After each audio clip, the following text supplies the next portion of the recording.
देव के देव महादेव के चरणों में प्रणाम करती हूँ। मैं गौड़ा पार्वती माता के चरणों में प्रणाम करती हूँ। मैं कार्तिक गणेश दिनों भैया के चरणों में प्रणाम करती हूँ। मैं सभी देवी देवता के चरणों में प्रणाम करती हूँ। मैं आज सावन का कथा सुनाने वाली हूँ। महादेव कैसे कृपा करते हैं। एक भक्त के लगे कुछ भी नहीं रहता चढ़ाने के लिए, तो भक्त क्या अर्पण करती है, ये कथा में ही बताया गया है। गुरुबन लोग सुनिए। एक गांव में एक सास रहती थी, मैंने बोली रहती थी, तो अपना बेटा को अपने शादी कर देती हैं। शादी जब करती हैं तो उनका कन्या आती हैं घरे, तो कन्या आती तो नैहर में हमेशा वो हर सोमवारी के वो जल ढरने महादेव के जाती थी सावन में, हर सावन। मगर ससुराल रहते गुरु बहन सास बोलती है उनसे, वो सास से बोलती है, शादी होता है बेटा के, तो अपना घर आती है तो सास से बोलती है कि माँ जी हम भी जल ढारे जाएंगे महादेव के। तो सास उनका बोलते हैं कि तुम इतना देर जाओगे जल ढारने महादेव के, यहाँ घर का काम कौन करेगा? इतना देरी लगाओगे, लंबा लाइन लगा रहता है महादेव का, तुम छत पर ही जल ढार दो और तुम नहीं जाओ जल ढारने। बेचारी नाय न रहती है, कुछ बोल नहीं पाती है। अब क्या करती है कि वो महादेव का बहुत मन छोटा होता है। महादेव के छत पर ही रोज़ जल ढारने लगती है। जब छत पर जल ढारने लगती है तो जल ढार के बोलती है अपना सास से कि माँ जी अब काम बताइए, क्या काम है, हम क्या करें? तो उनका माँ जी को सास बोलती हैं कि पहला काम है कि तुम जाके इनार पर से पानी भर के लिया, और दूसरा काम है कि तुम गोईठा जाके पाथो। तो जाती है बाल्टी लेके पानी डालने के लिए इनार पर। मगर महादेव के कृपा, क्या को हर सावन में जल ढारती थी। कुछ गुरु बहन लोग उनका गांव में से आ रही थी डलिया के सजा के महादेव के लिए पूजा करने के लिए। तो देखती है तो पूछती हैं कन्या नहीं कि ये कहाँ आप लोग जा रहे हैं, हमको बताइए। तो जितना गुरु बहन लोग रहती है वो कहती है कि हम लोग सावन के जा रहे हैं जल ढारने महादेव का, बगल ही में मंदिर है, वहीं पर हम लोग जा रहे हैं। तो बेचारी कहते ठीक है जाइए। तो वो लोग कहता है लोग कि आपको भी चलना मन है तो चलिए।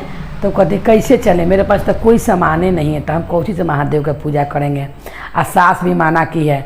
तो वो लोग बोलता है लोग कि देखिए पूजा करला में झूठ बोलना में कोई दोष नहीं है, पूजे करने के लिए जा रहे हैं, उसमें झूठ भी बोलिएगा तो कोई दिक्कत नहीं है, कोई गलत काम नहीं है, भगवान का पूजा है और सब महादेव का कृपा था। तो क्या हुआ कि उनका लोग के संगे बाल्टी रख के इनार पर वो चल जाती हैं पूजा करने। पूजा कर जाती है तो वो अपना बगले वाली के सामान से महादेव के सब पूजा करती है, बेलपत्तर जल जितना सामान ज़्यादा रहता है सब चढ़ाती है, महादेव के पूजा करती है। ऐसे करते करते 28 दिन बीत जाता है। 29वां दिन बीत, 30वां दिन बोलती हैं कि रोज़ रोज़ हम आप ही लोग के सामान से पूजा करते हैं, आज हम अपना कुछ चढ़ाएँगे। तो वो लोग बोलता है कि कुछ ले ही के नहीं आई हो तो क्या चढ़ाओगे तुम? तो बोलती है कि आज हम अपना जरूर कुछ अर्पित करेंगे महादेव के।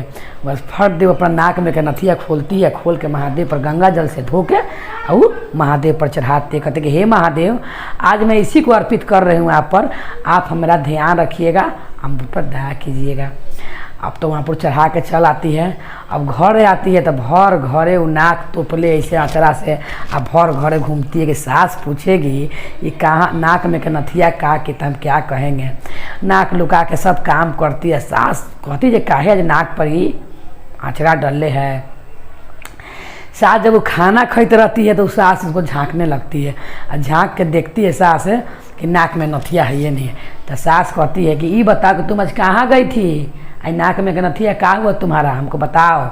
तो बोलती है कि कहाँ गए थे, कहूँ गिर गया होगा, गोठा वोठा पाथे गए थे माँ जी, आओ हम कहाँ जाएंगे, आप जहाँ भेजते हैं काम करने के लिए 2 कामें दिए, पानी भरना थी फिर गोठा पाथना, उसी में गिर गया होगा। तो सास बोलती है चलो खाना छोड़ के आ चल के सब गोठा तोड़ो, हमारे नाक में नथिया खोज के निकालो। तो जाती है तब तो बेचारी जानते रहती है कि हम तो नाक में के नथिया महादेव पर धर गए हैं, चढ़ाया है, तो अब हम सास से क्या बताएं। अब तो बेचारी फेरा में पड़ जाती है। तो ही से महादेव से दया कर मांगने लगती है कि हे महादेव अब मेरा ये तो आप ही के हाथ में है, अब तो सास हमको छोड़ेगी नहीं, अब आप ही कुछ कृपा कीजिए महादेव, मुझ पर दया कीजिए महादेव। तो सास उनका क्या करती है कि जैसी ये गोईठा तो टूटती है ना, पहले बोलती है तो जान ही रही थी कि इसमें नहीं है, तो बोलती है कि आप ही देखिए ना माँ जी।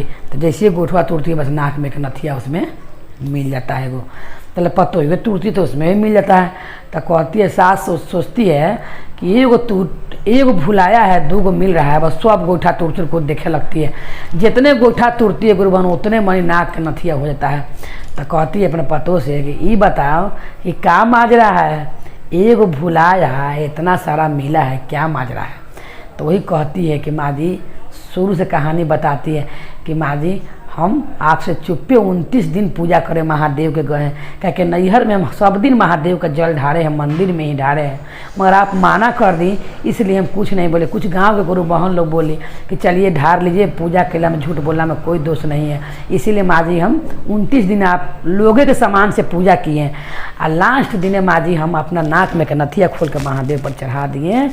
हम बोल दिए आपसे झूठ की नथिया गोर में भुला गया है, मगर देखिए महादेव का कृपा, हम आपसे झूठ बोले मगर मेरा महादेव ने कितना दया किया कि महादेव पर अर्पित किया हुआ नथिया एक हमने चढ़ाया, कितना सारा हमको मिल गया। तो सास बोलती है कि बहू अगला बार से हम भी हर सोमवारी के हर भर सावन जल ढारे हम भी जाएंगे, सास पतो मिल के जल ढारा जाएगा। तो उनका पतो उनका जैसे सास का ज्ञान अच्छा हो गया और सबके घर के गार्जियन का ज्ञान अच्छा हो जाए। बोले हर महादेव की जय, बोला पार्वती मैया भवानी की जय।